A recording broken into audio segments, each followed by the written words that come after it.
हाँ तो प्यारे बच्चों, नमस्कार। कैसे हैं आप लोग? उम्मीद करते हैं आप लोग भी बहुत अच्छे होंगे और मन लगाकर अपनी पढ़ाई को एक नई दिशा दिए होंगे। तो क्या हाल चाल दोस्त, सब बढ़िया? चलिए राधे राधे गुरुजी, क्लास को लहा लहा आगे बढ़ाते हैं। तो मेरे प्यारे बच्चों, अपना लोग को जो चल रहा था शानदार जानदार चैप्टर लहा लहा गुरुजी, क्या कहोगे सर? आप कहोगे बिल्कुल नायक बैच का हम लोग का बिल्कुल वन शॉट सीरीज चल रहा था गुरुजी। क्या कहोगे? बल तथा गति का नियम, यानी force and laws of motion. तो मेरे बच्चा, इससे पहले आप उन लोग मोशन पढ़ चुके थे, गति क्या है, विराम क्या है, गति के प्रकार, मेरे दोस्त सब कुछ लह लह पढ़ लिए थे। आज उसमें एक नया वर्ड लग गया, बल। तो सर ये क्या है बल, हमें बताइए तो। सर हम कैसे जानेंगे बल का परिभाषा? मेरे सर, ये बल को हम कैसे महसूस कर सकते हैं? कहीं बल लगा है, कहीं बल नहीं लगा है। तो मेरे दोस्त, अपने आप में ये शानदार जानदार चैप्टर दिल को टच कर जाएगा।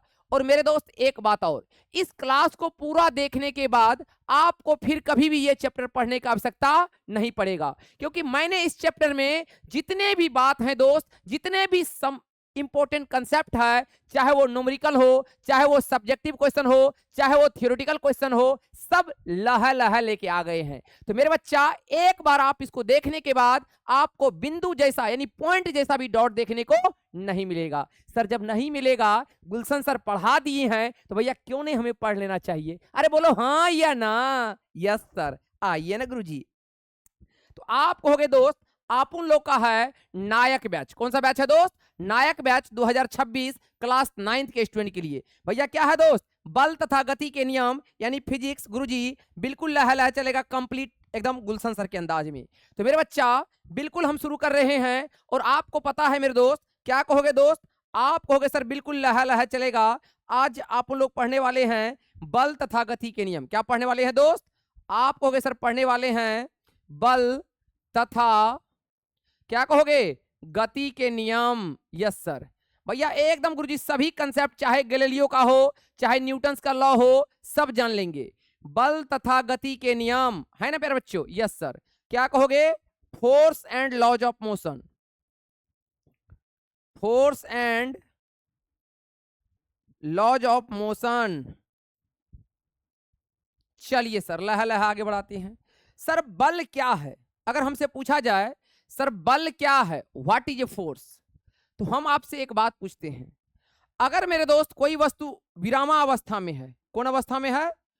अगर कोई वस्तु दोस्त विरामावस्था में है, यस सर, और उस वस्तु को हमको गतिशील में लाना है, यानी गति में लाना है, तो मेरे बच्चा आपके मन में एक बात आया होगा, क्या सर? अगर कोई वस्तु आपका किस में है? विराम में है, और उस वस्तु को गति में लाना है, तो भैया मेरे आपको यह बात समझ में आ गया होगा कि सर अगर कोई विराम वस्तु को हम धक्का देंगे, तो सर ये वस्तु किस में आएगा? मोशन में आएगा, यानी गति में आएगा। तो सर बल क्या है? भैया आप कह सकते हो किसी चीज को धकेलना बल कहलाता है। क्योंकि दोस्त बल का एग्जैक्ट परिभाषा जब तक आप उन लोग न्यूटन्स के लॉ को नहीं समझेंगे, तब तक अपना लोग बल का परिभाषा नहीं देख सकते हैं।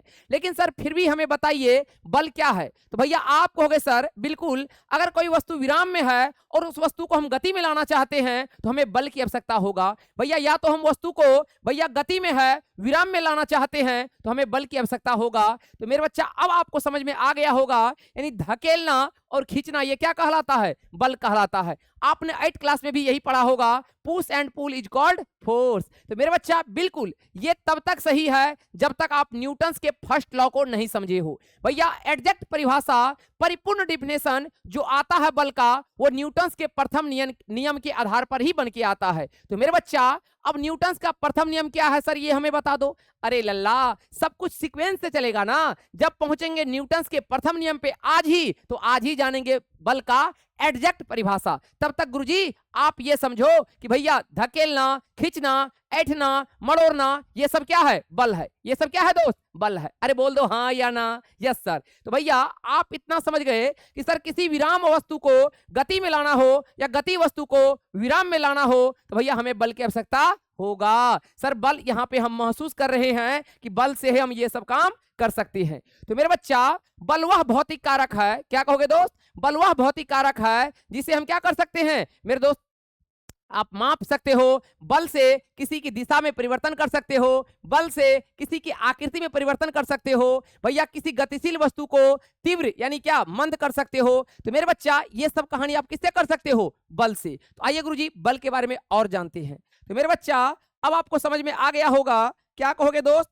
आप कहोगे मेरे लल्ला, बल वह भौतिक कारक है। क्या है दोस्त?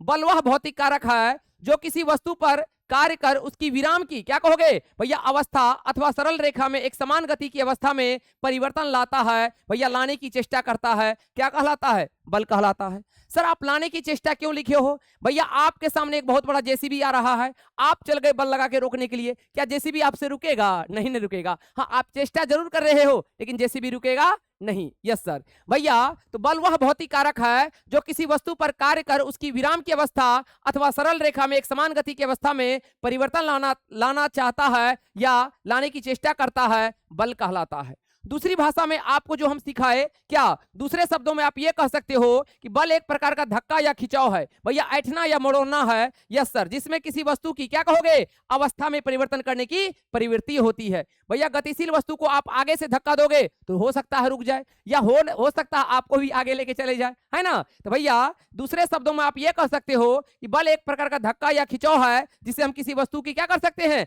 अवस्था में परिवर्तन करने की प्रवृत्ति करते हैं या प्रवृत्ति होती है। Yes sir. आगे मुद्दा पे बात करते हैं दोस्त। आप जानते हो क्या सर, कोई भी चीज को अगर मेजरमेंट करते हैं तो उसका कहीं ना कहीं एसआई मात्रक होता है, कहीं ना कहीं सीजीएस मात्रक होता है। तो मेरे बच्चा आप कहोगे मेरे भाई बल, क्या कहोगे दोस्त? बल। फोर्स को दिखाते हैं एफ से। तो मेरे बच्चा बल का जो एसआई मात्रक होता है आप बचपन से जानते हो, न्यूटन होता है। क्या होता है? बल को जो मेजरमेंट करते हैं दोस्त वो उसका एसआई मात्रक न्यूटन होता है, जिसे हम क्या कहोगे, कैपिटल लेटर एन से दिखाते हैं। तो सर ये फिर ये क्या है दोस्त? आगे हम पढ़ाएंगे एफ बराबर एम इंटू ए। ये बल का क्या होता है? फोर्स निकालने का परिभाषा होता है। भैया मास क्या कहोगे सर? केजी होता है।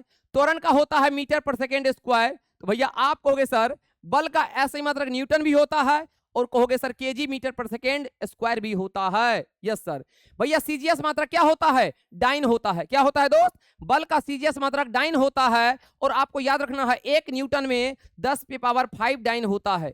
मेरे बच्चा बल का सीजीएस मात्रक क्या होता है? डाइन होता है और 1 न्यूटन में कितना डाइन होता है? 10 की पावर 5 डाइन होता है। Yes sir. और भैया यह एक सदिश राशि है। बल कैसा राशि है? सदिश। क्यों? क्योंकि सर बल के पास परिमाण भी है और बल के पास दिशा भी है, और जिस वस्तु के पास परिमाण भी हो दिशा भी हो वो सदिश कहलाता है। तो भैया बल क्या है? एक सदिश राशि है, क्योंकि इसके पास परिमाण भी है और इसके पास दिशा दोनों होता है। बोलो प्रभु क्लियर है? Yes sir. सर आपने कहा कि न्यूटन का फर्स्ट लॉ आप पढ़ोगे तभी आपको बल का परिभाषा समझ में आएगा। क्या सर ऐसा हो सकता है कि हम न्यूटन का फर्स्ट लॉ तब तक नहीं पढ़ेंगे? उतना मेरे अंदर इंतजार नहीं है, आप बल का हमें परिभाषा न्यूटन से पहले बता दीजिए। तो जी है, बोलो हाँ। भैया आप बिना न्यूटन के फर्स्ट लॉ को जाने हुए भी बल को परिभाषित कर सकते हो। कहो कैसे? तो बोलो ऐसे। सर आइए ना गुरुजी लह लह समझते हैं। क्या कहोगे दोस्त? लह लह समझते हैं। मेरे बच्चा क्या कहोगे? आप कहोगे सर बल के प्रभाव। मेरे बच्चा बल के प्रभाव से भी हम समझ सकते हैं बल का परिभाषा बिना न्यूटन लॉ को पढ़े। तो क्या है सर बल का परिभाषा? मेरे बच्चा अगर हम आपसे पूछे, कहोगे क्या? अगर हम आपसे पूछे दोस्त, अगर आपके पास क्या कहोगे सर बल किसी स्थिर वस्तु को गति में ला सकता है। सर आपके पास ये फुटबॉल रखा हुआ है, आप चलते चलते आए इसको मार दिए पैर से, ये बेचारा क्या हुआ? लुढ़क जाएगा, चलते चलते यहां आ जाएगा। तो भैया आप कह सकते हो एग्जैक्ट पहला डिफिनेशन बल का क्या मेरे बच्चा? आप बल के प्रभाव से भी बल का परिभाषा को समझ सकते हो कि भैया आप किसी स्थिर वस्तु को गति में ला सकते हो। कब? बल के प्रभाव को उत्पन्न करके। मेरे बच्चा बल से ही गतिशील वस्तु को ला सकते हो, यानी स्थिर वस्तु को गति में। तो ये भी क्या है? बल का परिभाषा है। तो आप कहोगे सर बल के परिभाषा हम यहां से भी दे सकते हैं कि अगर किसी स्थिर वस्तु को, यानी अगर किसी रेस्ट ऑब्जेक्ट को अगर हम मोशन में ला दिए तो वो भी क्या है? सर बल है। Yes sir. तो भैया पहला प्रभाव बल का क्या जाने कि बल किसी स्थिर वस्तु को गति में ला सकता है। बोलो हाँ या ना? Yes sir. फिर कहोगे दोस्त भैया बल गतिशील वस्तु को रोका जा सकता है। क्या कहोगे? बल गतिशील वस्तु को क्या कर सकता है? रोका जा सकता है, यानी रोक सकता है। भैया मान लो कोई साइकिल चला के आ रहा है, आपने उसको जोर से धक्का दे दिया, भैया क्या होगा? वस्तु रुक जाएगा। यानी बल से गतिशील वस्तु को रोका जा सकता है। क्या कहोगे दोस्त? भैया बल से क्या कहोगे दोस्त, बल से भैया क्या कहोगे, किसी गतिशील वस्तु को आप रोक सकते हो। यस सर, मान लो उधर से गेंद आ रहा है, आपने कैच ले लिया, भैया क्या होगा, वस्तु रुक जाएगा। तो भैया आप बल का ये भी डिफिनेशन दे सकते हो कि भैया बल किसी गतिशील वस्तु को हम क्या कर सकते हैं, रोक सकते हैं। Yes sir. फिर भैया आप कहोगे बल किसी गतिशील वस्तु की चाल में परिवर्तन ला सकता है। क्या कहोगे दोस्त, मान लो कोई चीज बहुत स्पीड में आ रहा है, आप उसको रोकने का प्रयास कर रहे हो, भैया हो सकता है रुके नहीं, लेकिन आप जब इधर से बल लगाओगे अपोजिट बल, तो उसका स्पीड क्या होगा, स्लो होगा। या बल आप जिस दिशा में जा रहा है उसी दिशा में बल लगा रहे हो, तो उसका स्पीड क्या होगा, बढ़ जाएगा। तो भैया आप कह सकते हो कि बल किसी गतिशील वस्तु की चाल में परिवर्तन ला सकता है। यानी सेम दिशा में बल लगाओगे तो चाल बढ़ेगा, अपोजिट दिशा में बल लगाओगे तो चाल क्या होगा, घटेगा। अरे क्लियर है, बोल दो हाँ या ना। Yes sir. यानी जिधर वस्तु जा रहा है आप उधरे बल लगाओगे तो चाल क्या होगा, बढ़ेगा। अगर चाल उधर वस्तु इधर आ रहा है, आप अपोजिट बल लगाओगे तो चाल क्या होगा, घटेगा। यानी चेंज कर सकते हैं उसके स्पीड को, यानी बढ़ा सकते हैं और घटा सकते हैं। फिर कहोगे सर बल गतिशील वस्तु की दिशा में बदला जा सकता है। यानी बल से क्या कहोगे, बल से गतिशील वस्तु की दिशा बदला जा सकता है। मान लो फुटबॉल आपका आ रहा है इधर, आप बल लगा दिए, फुटबॉल का डायरेक्शन हो गया इधर, मतलब बल से गतिशील वस्तु की दिशा में भी क्या कर सकते हैं, परिवर्तन ला सकते हैं। ये भी क्या है, बल का परिभाषा है। फिर कहोगे दोस्त बल किसी वस्तु की आकृति आमाप को कोई भी क्या कर सकता है, चेंज कर सकता है। भैया मान लो किसी वस्तु पे क्या हुआ, बहुत जोर से कोई पत्थर गिर गया, भैया उसका शेप साइज क्या होगा, सब चूर चूर हो जाएगा। तो भैया हम भी तो यही कहना चाह रहे हैं क्या, कि बल से किसी वस्तु की आकृति आमाप में भी क्या हो सकता है, परिवर्तन लाया जा सकता है। तो भैया न्यूटन्स के फर्स्ट लॉ को बिना पढ़े आप बल का परिभाषित ये 5 स्टेप से कर सकते हैं। अगर एग्जाम में पूछे कि बल के प्रभाव को लिखें, तो भैया बल के प्रभाव निम्नलिखित हैं, क्या कहोगे भैया, पांचों का पांचों प्रभाव अगर आप लिख दोगे तो लह लह आपको नंबर मिल जाएगा। तो मेरे बच्चा ये बल के प्रभाव आप बिना न्यूटन्स लॉ को पढ़े ही परिभाषित करोगे तो सभी परिभाषा पांचों का पांचों क्या है, सही है। क्लियर है दोस्त, आगे बढ़ जाएं। यस सर, आगे बढ़ जाइए। अगला दोस्त क्या है, अगला है दोस्त बल के प्रकार। मेरे बच्चा आप जानते हो कोई भी चीज पढ़ते तो उसका टाइप भी जानते हैं, तो मेरे बच्चा बल के प्रकार, टाइप्स ऑफ फोर्स, तो पहला है दोस्त घर्षण बल, नाम में छुपा हुआ है। फ्रिक्शन फोर्स, भैया कब होगा फ्रिक्शन फोर्स, आप कहोगे सर भैया यह वह बल है जो किसी वस्तु की गति की दिशा के विपरीत दिशा में कार्य करता है और यह दो सतहों के बीच कार्य करता है। कभी आप अटैची यानी बैग और को कभी आप सीढ़ी से उतारे होंगे तो लग रहा होगा आप आगे खींच रहे हो, तो लग रहा है बल क्या लग रहा है, पीछे लग रहा है, यानी नामे है घर्षण बल। मेरे बच्चा यह वह बल है जो किसी वस्तु की गति की दिशा में विपरीत दिशा में कार्य करता है और यह दो सतहों के बीच कार्य करता है। भैया इसको कॉन्टैक्ट फोर्स कहेंगे, क्योंकि ये हमेशा दो बॉडी के क्या होता है, कॉन्टैक्ट में होता है। तो मेरे बच्चा ये क्या होता है, आपका फ्रिक्शन फोर्स होता है, घर्षण बल होता है, ठीक ना। आगे जानते हैं, आगे जानते हैं दोस्त, क्या कहोगे दोस्त, अगला है अभिकेंद्रीय बल। क्या है दोस्त, अभिकेंद्रीय बल यानी सेंट्रीपिटल फोर्स। क्या होता है दोस्त, भैया आप कहोगे जब कोई वस्तु वृत्तीय पथ पर गति करता है तो उसके केंद्र की ओर उस पर एक क्या होता है, बल लगता है जो उसे प्रत्येक बिंदु पर केंद्र की ओर खींचता है। इस बल को क्या कहते हैं, अभिकेंद्रीय बल कहते हैं। मेरे बच्चा आपके पास ये कोई क्या है, आप कहोगे सर वृत्ताकार पथ है, भैया यहाँ पे यहाँ तक का त्रिज्या आर है, ये वस्तु का द्रव्यमान एम है। यस सर, मान लो ये भी वेग से क्या है, गतिशील है, तो भैया ये यहाँ आएगा। यस सर, फिर ये यहाँ आएगा। यस सर, फिर ये यहाँ आएगा, फिर ये यहाँ आएगा। भैया हर जगह क्या लग रहा है, एक बल से इसको खींच रहा है। मेरे बच्चा ये बल से जो सेंटर की तरफ खींच रहा है इस बल को ही क्या कहते हैं, अभिकेंद्रीय बल कहते हैं। यानी कह सकते हो आप कि कोई वृत्ताकार पथ पर गतिशील वस्तु को केंद्र की तरफ जिस बल से खींचा जाता है भैया उस बल को हम क्या कहते हैं, अभिकेंद्रीय बल यानी सेंट्रीपिटल फोर्स कहते हैं। क्या कहोगे, जब कोई वस्तु वृत्तीय पथ पर गति करता है तो उसके केंद्र से उस पर एक क्या होता है, बल लगता है जो उस पे प्रत्येक बिंदु पर केंद्र की ओर खींचता है और इस बल को हम क्या कहते हैं, अभिकेंद्रीय बल कहते हैं। और इसका फॉर्मूला होता है अभिकेंद्रीय बल का Fc बराबर mv²/r। क्या कहोगे दोस्त, भैया अभिकेंद्रीय बल का फॉर्मूला होता है Fc बराबर mv²/r, जहां F क्या है, बल, m क्या है, वस्तु का द्रव्यमान, v क्या है, वस्तु का वेग, r क्या है, त्रिज्या। मेरे बच्चा ये फॉर्मूला आप याद रखोगे अभिकेंद्रीय बल का Fc, c मतलब सेंट्रीपिटल फोर्स, Fc बराबर mv²/r। यस सर, आगे बढ़ जाते हैं, आगे बढ़ जाते हैं दोस्त। यही चीज यहां बताया गया है कि भैया अभिकेंद्रीय बल क्या लगता है, टुवर्ड्स द सेंटर, ठीक है, जैसे सूर्य और पृथ्वी की गति। अगला क्या है दोस्त, अगला है चुंबकीय बल। भैया मैग्नेट फोर्स बिल्कुल जानते होंगे आप। चुंबकीय बल क्या होता है सर, मैग्नेटिक फोर्स क्या होता है मेरे बच्चा। यानी अगर आप दो चुंबक को आपस में सटाओगे तो क्या होता है सर, देखना पड़ेगा। आप ये भी जानते होंगे चुंबक में दो ध्रुव होता है, एक होता है उत्तरी ध्रुव, एक होता है दक्षिणी ध्रुव। तो मेरे बच्चा चुंबकीय बल क्या है, आप कहोगे सर किसी एक चुंबक यानी मैग्नेट के द्वारा दूसरे चुंबक पर या चुंबकीय पदार्थ पे भैया मैग्नेटिक मटेरियल पर जो लगाया जाता है आकर्षण बल या प्रतिकर्षण बल, मेरे बच्चा उसको ही क्या कहते हैं, चुंबकीय बल कहते हैं। भैया आप जानते हो चुंबक क्या होता है, भैया चुंबकीय बल यानी क्या कहोगे सर, एक चुंबक से अन्य चुंबक या चुंबकीय पदार्थ पे जो आकर्षण या प्रतिकर्षण होता है उसी को क्या कहते हैं, चुंबकीय बल कहते हैं। मेरे बच्चा चुंबक में दो ध्रुव होता है, एक होता है उत्तरी ध्रुव, एक होता है दक्षिणी ध्रुव। भैया आप जानते हो समान ध्रुव में क्या होता है, प्रतिकर्षण, और समान ध्रुव में क्या होता है, आकर्षण। यानी उत्तरी ध्रुव लेंगे तो प्रतिकर्षण होगा, और उत्तरी ध्रुव दक्षिणी ध्रुव लेंगे तो आकर्षण होगा।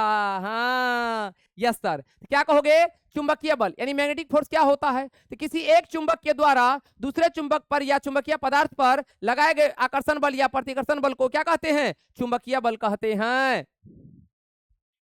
अगला क्या है दोस्त, अगला क्या है देख लो, चुंबक में दो ध्रुव होता है भैया, एक हो गए नॉर्थ, एक हो गए साउथ, फिर एक नॉर्थ एक साउथ, दोनों में क्या हो रहा है, अट्रैक्शन हो रहा है।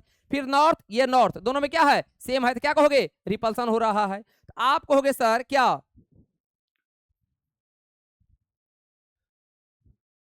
ऐसे लिखो, क्या लिखोगे, ऐसे लिखोगे, चुंबक में, अरे भाई चुंबक में दो ध्रुव होते हैं, एक में कहोगे उत्तरी ध्रुव नॉर्थ पोल, एक में कहोगे दक्षिणी ध्रुव,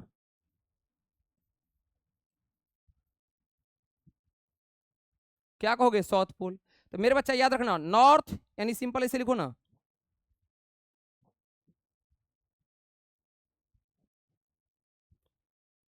समान ध्रुव में प्रतिकर्षण और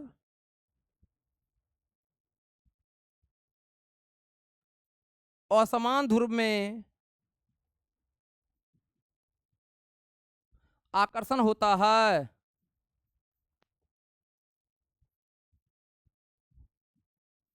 याद रहेगा दोस्त, क्या कहोगे, चुंबक में दो ध्रुव होते हैं, उत्तरी ध्रुव यानी नॉर्थ पोल, दक्षिणी ध्रुव साउथ पोल। समान ध्रुव यानी उत्तरी ध्रुव में क्या होगा, प्रतिकर्षण, और समान ध्रुव यानी उत्तरी और दक्षिणी ध्रुव में क्या होगा, आकर्षण होता है। क्लियर है बच्चा, यस सर, चलिए आगे बढ़ जाएं। अब दोस्त अगला है प्रबलता के आधार पे, क्या कहोगे दोस्त, प्रबलता के आधार पे, यानी दोस्त आप कहोगे सर बल दो प्रकार का होता है, क्या, एक होगे संतुलित बल यानी बैलेंस फोर्स, एक होगे असंतुलित बल यानी अनबैलेंस फोर्स। सर ये क्या होता है, अगर ये कोई वस्तु है, यस सर, आपने कहा सर कि अगर ये वस्तु है, इसका द्रव्यमान m है, भैया इस पे कोई ना कोई तो बल कार्य कर रहा होगा, यस सर। भैया जितना भी बल इस पे कार्य कर रहा होगा, यानी ये F1, ये मान लेते F2, ये F1 है, ये F2 है, ये F3 है, मान लो ये F4 है, यस सर। भैया सभी का, अगर सभी का सम यानी F1, F2, F3, F4 जितना भी बल लग रहा है, सभी का परिणाम क्या हो, अगर नेट रिजल्ट जो 0 हो यानी सभी का परिणामी बल शून्य हो, भैया उसको कहते हैं संतुलित बल। और सभी का परिणामी बल शून्य ना हो, यानी अगर F नेट शून्य हो, क्या कहोगे, F नेट शून्य हो तो परिणामी बल, यस सर। अगर F नेट शून्य ना हो भैया असंतुलित बल, सिंपल याद रखना है। क्या कहोगे, अगर टोटल फोर्स यानी अगर लगने के बाद उनको सभी का सम करने पर अगर क्या हो जाए वैल्यू 0, तो क्या कहोगे सर, संतुलित बल है। अगर भैया 0 ना हो तो असंतुलित बल है। भैया सिंपल है, नाम में छुपा हुआ है। पहला है दोस्त संतुलित बल यानी बैलेंस फोर्स क्या होता है, मेरे बच्चे आप सिंपल कहोगे, यदि कोई वस्तु पर लगने वाले सभी बलों का परिणामी बल शून्य होता हो, क्या कहोगे, उस वस्तु पर लगने वाला सभी बल संतुलित बल कहलाता है। भैया जितना भी बल लग रहा है सबका एफ नेट यानी परिणामी बल क्या हो जाए, अगर शून्य हो जाए तो वो संतुलित बल कहलाएगा। बोलो हाँ या ना, यस सर। भैया असंतुलित बल क्या कहलाएगा, भैया असंतुलित बल क्या कहलाएगा, आप कहोगे सर यदि कोई वस्तु पर लगने वाले सभी बलों का परिणामी बल शून्य ना हो तो भैया असंतुलित बल कहलाएगा। एफ नेट अगर जीरो ना हो तो असंतुलित बल कहलाएगा। यस सर, जैसे एग्जांपल सर, एग्जांपल देखो संतुलित बल का। भैया देखो ध्यान से, इधर लग रहा है 20 न्यूटन, इधर लग रहा है 20 न्यूटन। भैया ऊपर 30 नीचे 30, नेट रिजल्ट कितना है? जीरो है। भैया इधर 20 से लग रहा है, इधर भी 20 लग रहा है, एक दूसरे को बैलेंस कर देगा। ऊपर 30 नीचे भी 30 बैलेंस कर देगा। तो क्या कहोगे, अगर हम परिणामी बल निकाले, ये +20 ये क्या होगा? -20। ये +30 ये क्या होगा? -30। नेट क्या आ गया? जीरो। क्या कहलाएगा? परिणामी बल। Yes sir. फिर क्या है? असंतुलित बल देख लो। भैया इधर लग रहा है 20 न्यूटन, इधर लग रहा है 15 न्यूटन। क्या कहोगे? 20 - 15 कितना आया? 5 न्यूटन। यानी एफ नेट जीरो नहीं है, असंतुलित बल कहलाएगा। बोलो हाँ या ना। क्लियर है दोस्त? Yes sir. तो भैया प्रबलता के आधार पे दो टाइप का बल, संतुलित और असंतुलित। यानी क्या कहोगे? सभी बल का सम अगर जीरो हो जाए संतुलित, सभी बल का सम जीरो ना हो तो असंतुलित। क्लियर है भाई? Yes sir. चलिए आगे बढ़ जाते हैं, आगे बढ़ जाते हैं दोस्त। असंतुलित बल के उदाहरण। भैया असंतुलित बल के उदाहरण क्या क्या है? आप कहोगे सर दरवाजे को खोलने या बंद करने के लिए खींचना अथवा धकेलना, वहां भी असंतुलित बल का कार्य करता है। फिर कहोगे चलते हुए वाहन को रोकने के लिए ब्रेक लगाने में भी आप किसका काम करते हो? असंतुलित बल का काम करते हो। किसी रुकी हुई वस्तु को धक्का मारना जिससे वह चलने लगे, उसमें भी किसका काम करते हो? असंतुलित बल का कार्य करते हो। अरे बोल दो हाँ या ना। Yes sir. चलिए आगे बढ़ जाते हैं मेरे दोस्त। अब गुरुजी आया है न्यूटन के गति का नियम। क्या है दोस्त? न्यूटन के गति का नियम। तो मेरे बच्चा आप उन लोग यहां से शुरू करेंगे न्यूटन के गति का नियम। तो भैया न्यूटन साहब 3 नियम दिया है जिसका नाम रखा गया है, पहला न्यूटन के प्रथम गति का नियम, दूसरा न्यूटन के दूसरा गति का नियम, और तीसरा क्या कहोगे? न्यूटन के तृतीय गति का नियम। आइए गुरुजी लह लह आगे बढ़ते हैं, ठीक ना।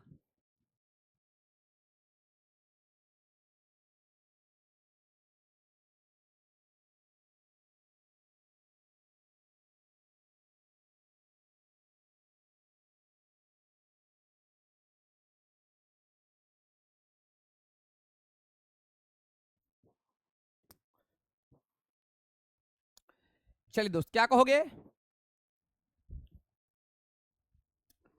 आप कहोगे सर न्यूटन ने बल एवं गति के बारे में गति के 3 मौलिक नियमों का प्रस्तुत किया, ठीक ना। ये नियम किसी वस्तु की गति की वर्णित करता है। इन नियमों को ही क्या कहते हैं? न्यूटन के गति का नियम के नाम से जानते हैं। भैया गति का प्रथम नियम यानी क्या कहोगे? The first law of motion. Newton के गति का द्वितीय नियम या the second law of motion. और न्यूटन के गति का तृतीय नियम the third law of motion, है ना। तो भैया क्या कहोगे? न्यूटन साहब ने गति के बारे में गति के 3 मौलिक क्या के बारे गति के बारे में 3 मौलिक नियम दिए जिन्हें हम न्यूटन के गति का नियम कहते हैं, और ये first law, second law, third law के नाम से प्रचलित है।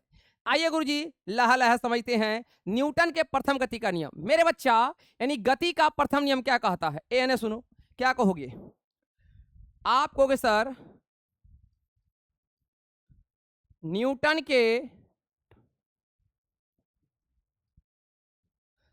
के प्रथम गति का नियम, न्यूटन के प्रथम गति का नियम ये क्या कहता है सर? हमें थोड़ा बताइए दोस्त। इसका कहना है, क्या कहना है दोस्त इसका? यदि कोई वस्तु गति में है तो गति में ही रहेगा, और यदि कोई वस्तु विराम में है तो विराम में ही रहेगा। सिंपल है, सिंपल है दोस्त। क्या कहोगे सर? सिंपल है। भैया न्यूटन के प्रथम गति का नियम क्या है दोस्त? आप कहोगे सर न्यूटन के प्रथम गति का नियम आपको सिंपल इतना याद करना है, क्या? यदि कोई वस्तु गति में है तो किस में रहेगा? गति में। भैया यदि कोई वस्तु अगर विराम में है तो किस में रहना चाहेगा? विराम में। मतलब एक एग्जांपल देके समझाएं। Yes sir. एक हरा हरा घास है। अरे सर हरा हरा बनाइए ना। Yes sir. भैया एकदम हरा हरा घास है। Yes sir. अब किसका है ये मत पूछना। हरा हरा घास है, यस सर। भैया गाय यहाँ पे खा रही है घास को, यस सर। ये आपका गाय है, मान लो ना, यस सर, मैथ के स्टूडेंट है। ये गाय है, गाय घास खा रही है। तो ये गाय घास कब तक खाएगी? आप कहिएगा सर जब तक इस गाय को कोई मारने नहीं आएगा, या जब तक गाय का घास क्या हो जाएगा, समाप्त नहीं हो जाएगा। भैया न्यूटन का प्रथम गति का नियम यही कहता है, अगर गाय घास खा रही है तब तक गाय घास खाएगी जब तक कि उसको कोई मारने नहीं जाएगा, या अगर गाय घास खा रही है वो तब तक खाते रहेगी जब तक गाय का घास क्या हो जाए, समाप्त ना हो जाए। तो सिंपल तो है, अगर कोई वस्तु गति में है तो किस में रहना चाहेगा, गति में। अगर कोई वस्तु विराम में है तो किस में रहना चाहेगा, विराम में, जब तक कि उस पर कोई बाहरी बल आरोपित ना हो। तो भाई सिंपल है, यही है दोस्त न्यूटन के प्रथम गति का नियम। अगर रेस्ट में है तो रेस्ट में रहेगा, गति में है तो गति में रहेगा। भैया अपने गति का विरोध करता है, इसी को दोस्त क्या कहते हैं, न्यूटन के प्रथम गति का नियम। जी गुरुजी, भैया पढ़ लो, क्या कहोगे दोस्त। भैया आपको सर गति के प्रथम नियम के अनुसार प्रत्येक वस्तु अपनी स्थिर अवस्था या क्या कहोगे सरल रेखा में एक समान गति की अवस्था में बनी रहती है जब तक कि उस पर क्या कहोगे, पर कोई बाहरी असंतुलित बल कार्य ना हो। भैया इसे ही न्यूटन के प्रथम गति का नियम कहते हैं। अरे बोल दो हाँ या ना, यस सर। चलिए आगे बढ़ जाते हैं। भैया अगला क्या है, न्यूटन के गति का नियम आप इस तरह से भी समझ सकते हो कि भैया दूसरे शब्दों में कि सभी वस्तुएं अपनी अवस्था परिवर्तन का विरोध करती है। मतलब रेस्ट में है तो रेस्ट में, अगर मोशन में है तो मोशन में। भैया सभी वस्तुएं अपनी अवस्था परिवर्तन का विरोध करती है। इसका अर्थ है कि यदि कोई वस्तु विराम अवस्था में है तो वह विराम अवस्था में ही क्या कहोगे, रहना चाहती है तथा अपनी विराम अवस्था में परिवर्तन का विरोध करती है, ठीक ना। ठीक उसी तरह यदि कोई वस्तु गति अवस्था में है तो वह गति अवस्था में ही रहना चाहती है, मतलब अपनी अवस्था में परिवर्तन नहीं करना चाहती है। अब यहां सर आप बोले थे कि न्यूटन के प्रथम गति के नियम से बल का परिभाषा मिलता है, तो सर वो बताइए। आइए ना दोस्त, आपने क्या कहा कि भैया ये अपने गति का विरोध करती है। तो मेरे बच्चा अगर कोई बॉडी मोशन में है तो किस में रहना चाहेगा, मोशन में। इसका मतलब उस पर बल लगते रहे, यस सर। अगर कोई बॉडी रुका हुआ है तो भैया वो रुका ही रहना चाहेगा, मतलब उस पर जो बल लग रहा है वही बल लगना चाहिए। तो आप एग्जैक्ट मीनिंग समझो कि भैया बल से ही क्या होता है, कोई वस्तु का आप रेस्ट में है तो मोशन में लाते हो, और मोशन में है तो रेस्ट में लाते हो। इसके लिए आपको एक्स्ट्रा और संतुलित बल लगाना होता है। अब समझो तुम एग्जैक्ट डिफिनेशन, यदि कोई वस्तु गति में है तो किस में रहना चाहेगा, गति में। भैया अगर कोई वस्तु रुका है तो किस में रहना चाहेगा, रुका में। कब तक, कब तक, कब तक, जब तक कि उस पर कोई बाहरी बल ना लगे, यानी बाहरी बल लगेगा तो उसकी गति का क्या होगा, परिवर्तन होगा। अब आप एग्जैक्ट मीनिंग समझे कि नहीं समझे, बता दो दोस्त कि भैया बल का एग्जैक्ट डिफिनेशन अब आपको समझ में आ गया होगा कि सर अगर कोई वस्तु गति में है तो गति में रहना चाहेगा, भैया रेस्ट में है तो रेस्ट में रहना चाहेगा जब तक कि उस पर कोई बाहरी बल आरोपित ना हो। वही बाहरी बल क्या हो जाता है, बल का परिभाषा बन जाता है। अरे बोल दो हाँ या ना, यस सर। चलिए अब मेरे दोस्त इसको और डिटेल में समझना है तो भैया आपको समझना होगा जड़त्व यानी इनर्सिया। क्या समझना होगा, इनर्सिया। अगर सबसे हम पहला क्वेश्चन पढ़े कि जड़त्व का स्रोत क्या है, भैया सबसे पहला क्वेश्चन, सबसे पहले जड़त्व को समझने से पहले कुछ बात को समझो। क्या दोस्त, जैसे आप कहोगे सर जड़त्व का स्रोत क्या है, जड़त्व का स्रोत क्या है, तो आप कहोगे दोस्त जड़त्व का स्रोत जो है वो है द्रव्यमान। क्या है दोस्त, जड़त्व का स्रोत क्या है, द्रव्यमान है। मेरे बच्चा पहला क्वेश्चन, भैया जड़त्व का अगर कोई पूछे स्रोत क्या है तो क्या कहोगे, द्रव्यमान। गुरुजी दूसरा पॉइंट आप ये याद रखोगे, क्या, द्रव्यमान, द्रव्यमान जितना ज्यादा होगा, द्रव्यमान जितना अधिक होगा,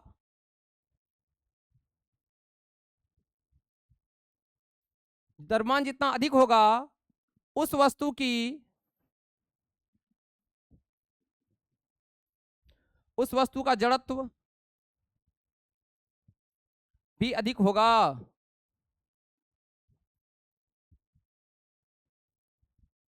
भैया जिस वस्तु का जितना द्रव्यमान उस वस्तु का जड़त्व भी क्या होगा, अधिक होगा। पूछे साइकिल में ट्रेन में किसका जड़त्व अधिक होगा, तो भाई सिंपल कहोगे सर ट्रेन का जड़त्व क्या होगा, अधिक होगा। क्यों, क्योंकि ट्रेन का द्रव्यमान क्या है, अधिक है। तो द्रव्यमान जितना अधिक होगा उस वस्तु का जड़त्व भी अधिक होगा, यस सर। आप याद रखना दोस्त, जड़त्व का ऐसा ही मात्रक, ये भी क्या होता है दोस्त, केजी होता है। क्यों, क्योंकि जड़त्व तो डायरेक्ट रिलेशन है किससे, द्रव्यमान से। द्रव्यमान का होता है केजी, तो जड़त्व का भी क्या होगा, केजी। तो मेरे बच्चा जड़त्व का ऐसी मात्रा क्या होता है, केजी होता है। चलिए आइए दोस्त, अब आइए दोस्त समझते हैं जड़त्व क्या है।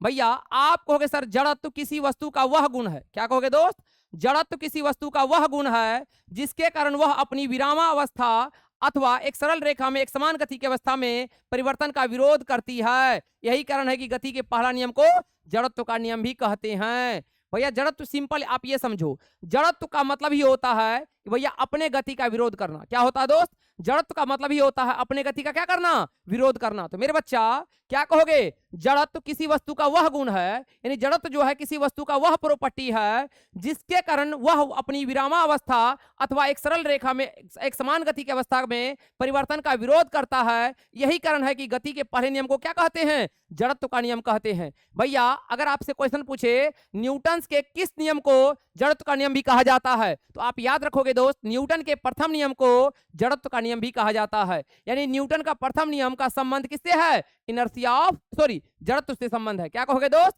इनर्शिया से संबंध है। क्लियर है, यस सर। अब मेरे दोस्त आता है जड़त्व के प्रकार। क्या आता है दोस्त, जड़त्व के प्रकार। भैया क्या कहोगे सर, जड़त्व जो होता है वो तीन टाइप का होता है। क्या कहोगे दोस्त, भैया जड़त्व के तीन प्रकार के होते हैं। कौन है महापुरुष, महापुरुष दो प्रकार लिखा है।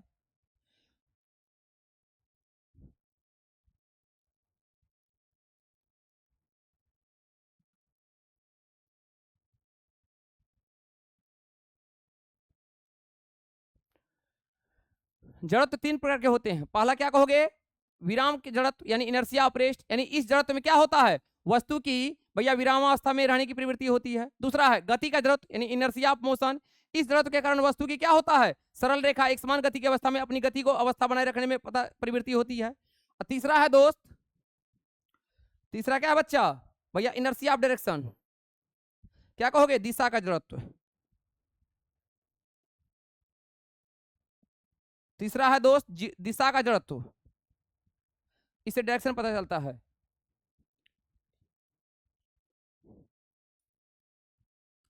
Inertia, inertia of direction. तीसरा क्या है दोस्त, इनर्शिया ऑफ डायरेक्शन, यानी क्या कहोगे, जड़त्व की दिशा की पता का ज्ञान होता है इससे। क्या होता है दोस्त, भैया आप कहोगे सर इससे वस्तु की दिशा का ज्ञान होता है, ठीक ना। तो जड़त्व कितने प्रकार के होते हैं, तीन, विराम का जड़त्व, गति का जड़त्व और क्या, दिशा का जड़त्व। मेरे बच्चा दिशा का जड़त्व यानी क्या कहोगे, इनर्शिया ऑफ डायरेक्शन। क्लियर है, चलिए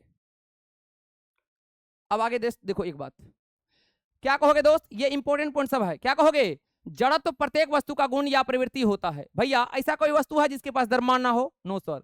तो भैया जड़त्व जो होता है प्रत्येक वस्तु का क्या होता है, गुण या प्रवृत्ति होता है, यस सर।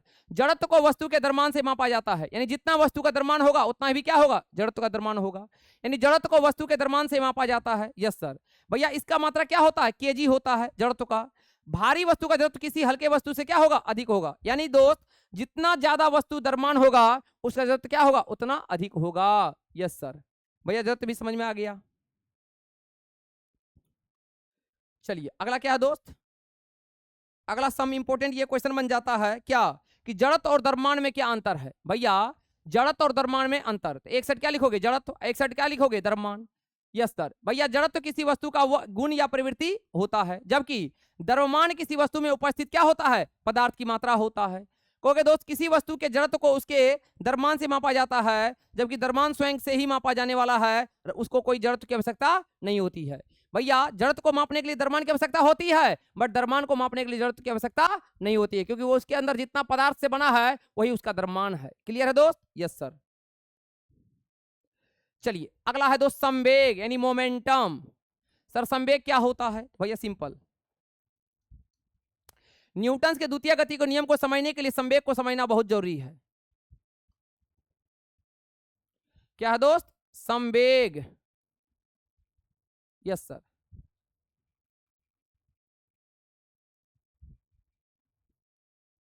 मोमेंटम किसे दिखाते हैं, पी से। क्या होता है दोस्त, आपको सर संवेग बराबर होता है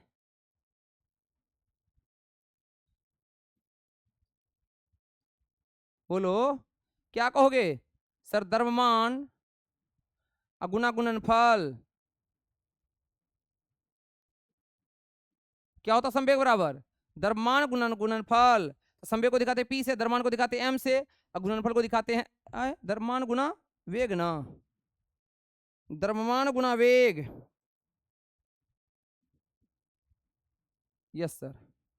तो भैया P बराबर क्या कहोगे? M इंटू भी। क्या कहोगे दोस्त? P बराबर M इंटू भी। Yes sir. फिर कहोगे दोस्त क्या? P बराबर M इंटू भी। Yes sir. फिर अगर आपसे पूछे संवेग कैसा राशि है, तो संवेग सदिश राशि होती है। क्या होती है दोस्त? संवेग सदिश राशि होती है। संवेग क्या होती है? सदिश राशि होती है। फिर कहोगे दोस्त संवेग का ऐसा ही मात्रक बता दो। द्रव्यमान का क्या होता है? केजी, इसका होता है मीटर पर सेकेंड। तो संवेग का ऐसी मात्रक केजी मीटर पर सेकेंड होता है। Yes sir. फिर कहोगे दोस्त संवेग हो तो गया, संवेग का सीजीएस मात्रक क्या कहोगे? ग्राम सेंटीमीटर पर सेकेंड होता है। बस यही बात तो यहां कहा गया है। क्या कहा गया दोस्त? आप कहोगे संवेग यानी किसी वस्तु के वेग तथा द्रव्यमान के गुणनफल को ही क्या कहते हैं? संवेग कहते हैं। अर्थात किसी वस्तु के विराम या गति अवस्था में परिवर्तन लाने के लिए आवश्यक बल वस्तु के द्रव्यमान तथा वेग दोनों पर निर्भर करता है। संवेग सदिश राशि होती है। Yes sir. संवेग राशि को न्यूटन ने प्रस्तुत किया था। संवेग को प्रायः पी से दर्शाते हैं। भैया पी बराबर क्या होता है? आप कहोगे सर एम इंटू भी होता है। पी बराबर क्या होता दोस्त? एम इंटू भी होता है। तो भैया सिंपल है। किसी वस्तु का संवेग क्या कहोगे सर? द्रव्यमान और वेग का क्या होता है? गुणनफल होता है। संवेग कैसा राशि है? सदिश राशि है। Yes sir. क्लियर है। अब दोस्त ध्यान से देखना है। क्या कहोगे? पी बराबर एम इंटू भी, जहां पी क्या है? संवेग, एम क्या है? द्रव्यमान, भी क्या है? वेग। भैया यह एक सदिश राशि है। इसमें परिमाण और दिशा दोनों होता है। और संवेग का ऐसा ही मात्रा क्या होता है? केजी मीटर पर सेकेंड इनवर्स होता है। चलिए अब दोस्त न्यूटन के गति का द्वितीय नियम समझ लो बस, क्योंकि संवेग समझ चुके हो तो गति का द्वितीय नियम हल है, क्लियर है। The second law of motion क्या कहता है दोस्त? आइए समझते हैं। इनका कहना है दोस्त क्या कि भैया बल को जितना बढ़ाओगे संवेग में परिवर्तन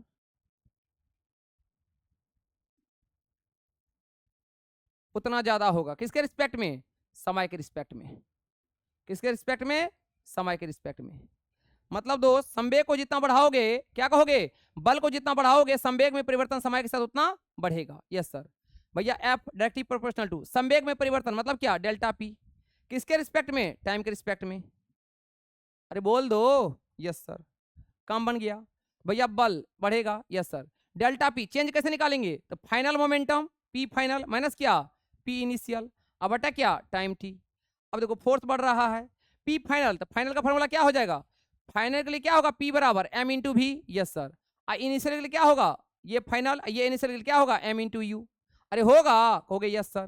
तो मेरे बच्चा पी फाइनल को क्या लिखोगे? एम इंटू भी, क्योंकि अंतिम वेग को भी से दिखाते हैं, प्रारंभिक वेग को यू से दिखाते हैं, एम यू। अब बटा क्या हो गया? टी।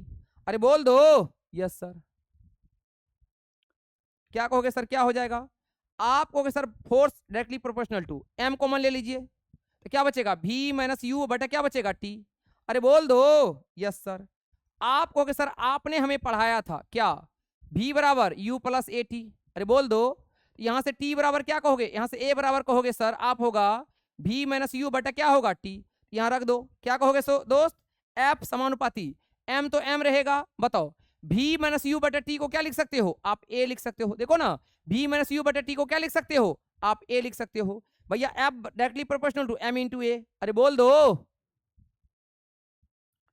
हो तो गया दोस्त। क्या? जब भी इस साइन को हटाते थे नियतांक आता है, तो के एम ए, और के का मान कितना होता है? 1। भैया आ तो गया रिजल्ट, आ तो गया दोस्त रिजल्ट। क्या कहोगे? एफ बराबर एम इंटू ए। यही होता है दोस्त न्यूटन का सेकेंड लॉ। एफ बराबर एम इंटू ए। भैया यही होता है न्यूटन का सेकेंड लॉ। कैसे कि दोस्त देखो, फोर्स जितना बढ़ेगा संवेग में परिवर्तन समय के रिस्पेक्ट में उतना क्या होगा, बढ़ेगा। यानी एफ बढ़ेगा तो डेल्टा पी बटा टी, तो भैया एफ बढ़ेगा तो P final minus P initial बटा टी, तो एफ बढ़ेगा तो पी फाइनल के लिए एम इंटू वी, इनिशियल के लिए एम इंटू यू बटा टी, तो F directly proportional to M common ले लिए तो V minus U by T. बोलो F directly proportional to V minus U by T को क्या लिखे ए, तो एफ बराबर कांस्टेंट क्या आया के एम ए, के का वैल्यू 1 यानी एफ बराबर क्या आया एम इंटू ए। मेरे बच्चा यही तो यहाँ पे कर रहा है क्या दोस्त, न्यूटन के गति का द्वितीय नियम क्या कहता है दोस्त, ये कहता है किसी वस्तु के संवेग में परिवर्तन की दर उस पर लगने वाले असंतुलित बल की क्या कहोगे, दिशा में बल के समानुपाती होता है। इस गति का द्वितीय नियम कहा जाता है। मेरे बच्चा मान ली कि एक वस्तु जिसका द्रव्यमान m है, प्रारंभिक वेग u है और सीधी रेखा पर चल रही है, तो भैया आप जानते हो रिजल्ट क्या आया दोस्त, आपका रिजल्ट आया F बराबर क्या m इंटू ए। याद रखोगे दोस्त F क्या है, बल है, m क्या है, वस्तु का द्रव्यमान है, a क्या है, त्वरण है। भैया इसको ड्राइव आपके सामने कर दिए हैं, बट यहां देख लो पुनः मान लिया कि t समय तक F बल पर लगने उस वस्तु का भी वेग हो जाता है, सही बात है। तो चूंकि संवेग बराबर क्या होता है, द्रव्यमान गुना वेग होता है, अतः दिए गए वस्तु को प्रारंभिक वेग यानी P1 यानी m इंटू यू हो जाएगा, क्योंकि प्रारंभिक वेग को u से दिखाते हैं, यस सर। और दिए गए वस्तु का अंतिम वेग को P2 यानी m इंटू v हो गया, क्योंकि अंतिम वेग को v से दिखाते हैं। आपके सामने लहा लहा रिजल्ट आया संवेग में परिवर्तन P2 माइनस P1, तो P2 के लिए m v, u के लिए P1 के लिए m into you, m common ले लिए v माइनस यू। भैया अतः संवेग में परिवर्तन की दर m v माइनस यू बटा क्या कहोगे t, जहां t क्या है, लगा समय है, जहां t क्या है, लगा समय है, यस सर। भैया आपके सामने लहा लहा रिजल्ट आया क्या, अब चूंकि न्यूटन के गति के द्वितीय नियम के अनुसार संवेग में परिवर्तन दर उस पर लगने वाले असंतुलित बल के दिशा में क्या होता है, समानुपाती होता है। F समानुपाती m माइनस v यू बटा क्या t। अब इसको हटाएंगे आएगा कांस्टेंट k, यस सर, ये m चल रहा है, v माइनस यू बटा क्या t। आपको कहे सर F बराबर k, ये m इसको क्या लिख सकते हैं a, k का वैल्यू कितना है 1 है। भैया ओवरऑल क्या आया F बराबर m इंटू ए। बताओ दोस्त क्या होता है F बराबर m इंटू ए। भैया वही देख लो यहाँ पे, जब इसको हटाए तो F बराबर क्या आया m इंटू ए, जहां कांस्टेंट क्या आता है k। भैया k एक अनुपाती स्थिरांक है और बल का मात्रक है, इस प्रकार लिया जाता है कि स्थिरांक k का मान क्या हो, 1 हो। भैया सिंपल यहाँ पे देख लो रिजल्ट आया आपके सामने क्या, आपको कि सर F बराबर m इंटू ए, इतने करने की कोई आवश्यकता नहीं था, सिंपल कर लेते। अर्थात किसी वस्तु पर लगा बल वस्तु के द्रव्यमान और त्वरण के क्या होता है, गुणनफल के बराबर होता है। भैया न्यूटन का दूसरा नियम क्या कहता है कि अगर किसी वस्तु पर लगे बल क्या होगा, द्रव्यमान और त्वरण के गुणनफल के बराबर होता है। क्लियर है दोस्त, यस सर।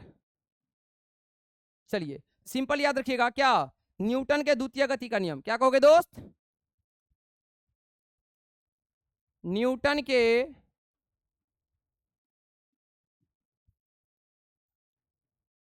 द्वितीय गति का नियम क्या कहोगे, F बराबर क्या होता है m इंटू ए, F बराबर m इंटू ए, यस सर। चलिए आइए दोस्त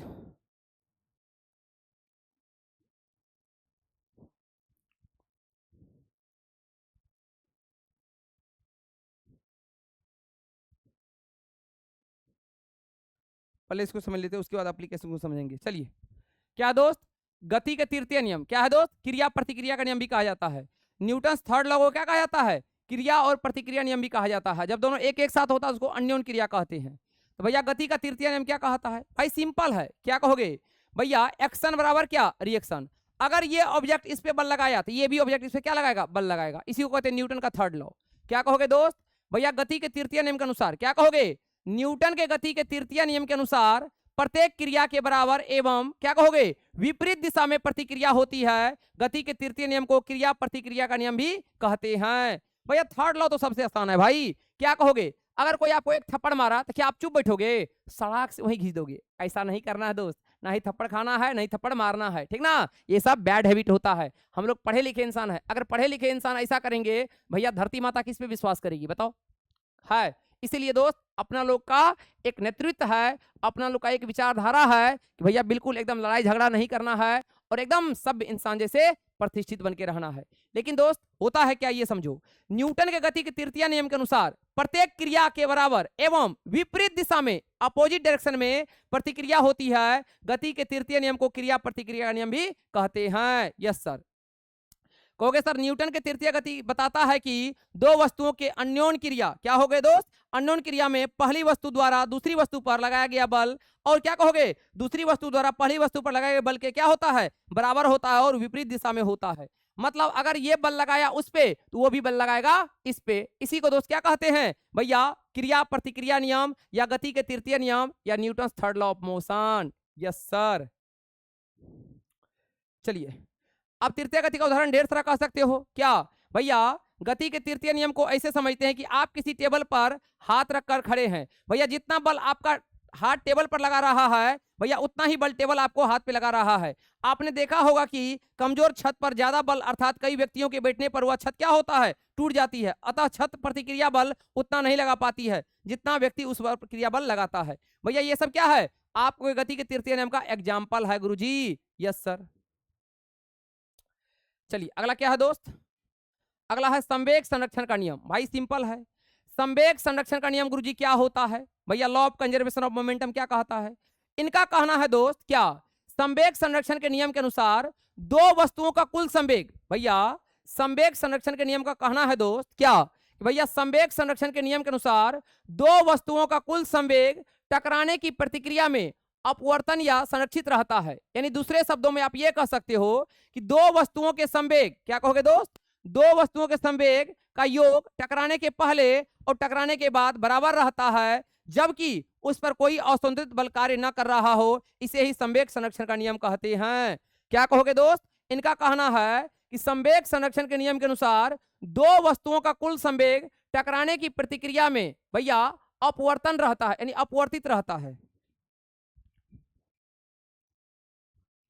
अपवर्तित रहता है यानी नो चेंज।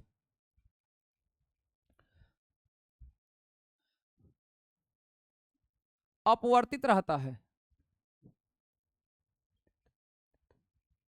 अपवर्तित या संरक्षित रहता है। क्या कहोगे, दूसरे शब्दों में वस्तुओं के संवेग का योग टकराने से पहले और टकराने के बाद बराबर रहता है, जबकि इस पर कोई असंतुलित बल कार्य न कर रहा हो। इसे ही संवेग संरक्षण का सिद्धांत या नियम कहते हैं। सर क्या बताइए, फिर से समझाइए। आइए ना सर, ध्यान से देखिए। इनका कहना है संवेग संरक्षण का सिद्धांत, ये क्या होता है दोस्त, भैया दो वस्तु है, एक ये है एक ये है। इसका प्रारंभिक वेग u है u1, इसका क्या मान लेते हैं u2, इसका द्रव्यमान क्या है m1, इसका द्रव्यमान क्या है m2। Yes sir. ये दोनों आपस में टकरा गया। Yes sir. अभी भी द्रव्यमान क्या रहेगा m1, अभी भी द्रव्यमान क्या रहेगा m2। टकराने के बाद इसका भी द्रव्यमान m1, इसका चाल क्या हो गया v1, इसका द्रव्यमान m2। Yes sir. इसका वेग कितना हो गया v2। तो भाई सिंपल कहोगे क्या है, ये टकराने से पहले क्या है दोस्त, अरे भाई टकराने से पहले, ठीक है, ये क्या है टकराने के बाद।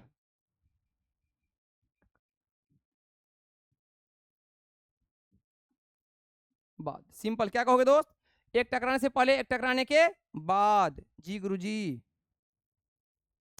भैया आप कहोगे सर इसका रिजल्ट होता है m1 u1 प्लस क्या m2 u2 बराबर क्या होता है m1 v1 प्लस क्या m2 v2 होता है। यानी गुरुजी क्या कहोगे, आप कहोगे sir m1 u1 plus m2 u2 बराबर क्या होता है m1 v1 प्लस क्या होता है m2 v2 होता है। जी गुरुजी। यानी गुरुजी रिजल्ट आपको ये कहता है, रिजल्ट आपको ये कहता है क्या दोस्त, कि दो वस्तुओं का संवेग, दो वस्तुओं का संवेग, दो वस्तुओं का संवेग टकराने से पहले और दो वस्तुओं का संवेग टकराने से पहले और टकराने के बाद, दो वस्तुओं का संवेग दो वस्तुओं के का संवेग टकराने से पहले, दो वस्तुओं का संवेग का योग, दो वस्तुओं का संवेग, एक मिनट दोस्त, दो वस्तुओं के, ऐसे लिखो, दो वस्तुओं के संवेग का योग, संवेग का योग टकराने से पहले और टकराने के बाद हमेशा बराबर होता है। हमेशा क्या होता है? बराबर होता है। इसे ही संवेग संरक्षण का सिद्धांत कहते हैं। क्या कहोगे दोस्त? इसे ही क्या कहते हैं? इसे ही संवेग संरक्षण का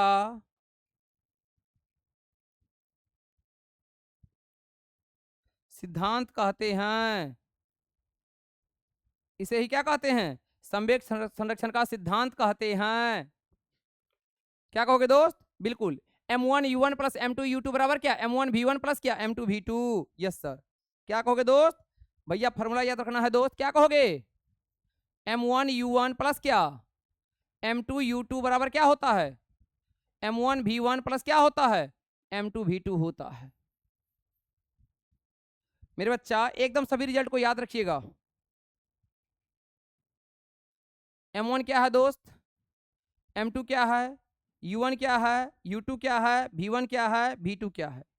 आइए ना दोस्त समझ लेते हैं। पहली वस्तु का द्रव्यमान m1 क्या है दोस्त?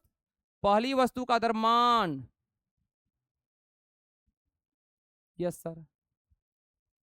m2 क्या है दोस्त? दूसरी वस्तु का द्रव्यमान। भैया u1 क्या है? प्रारंभिक वेग।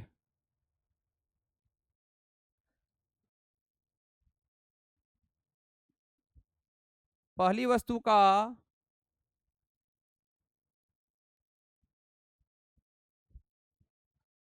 प्रारंभिक वेग। u2 क्या है? दूसरी वस्तु का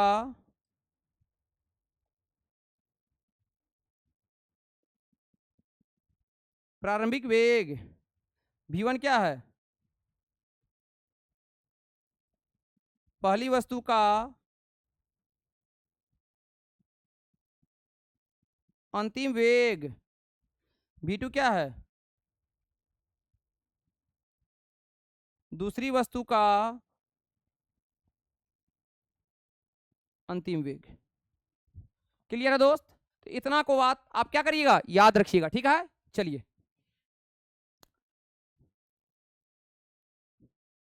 यही बात यहां पे बताया गया है। ठीक है दोस्त, चलिए जल्दी से एक सवाल निपटा दीजिए। यदि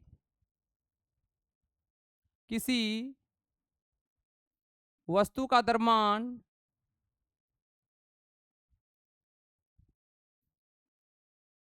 11 kg है और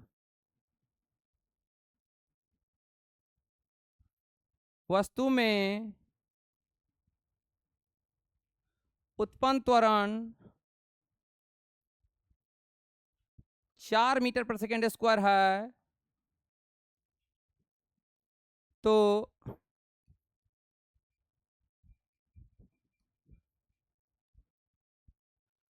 वस्तु का बल ज्ञात करें।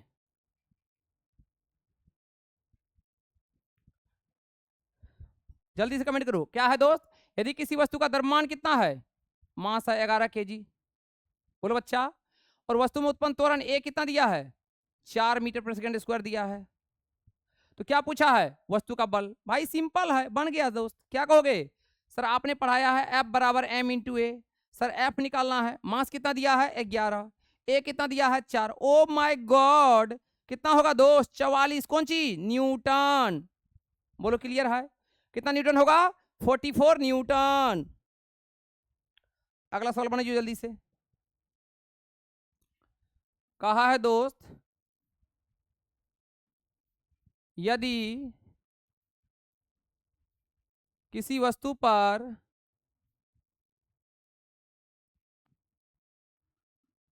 आरोपित बल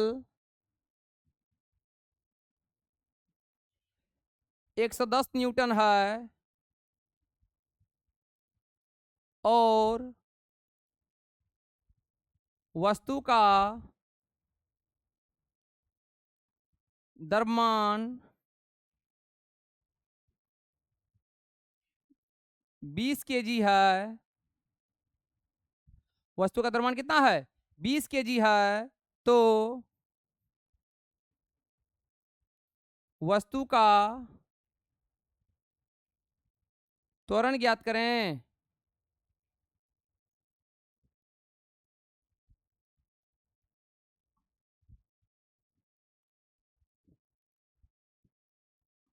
तो वस्तु का त्वरण ज्ञात करें। ये सवाल का आप सभी लोग क्या करोगे, कमेंट बॉक्स में कमेंट आंसर करोगे। क्या होगा,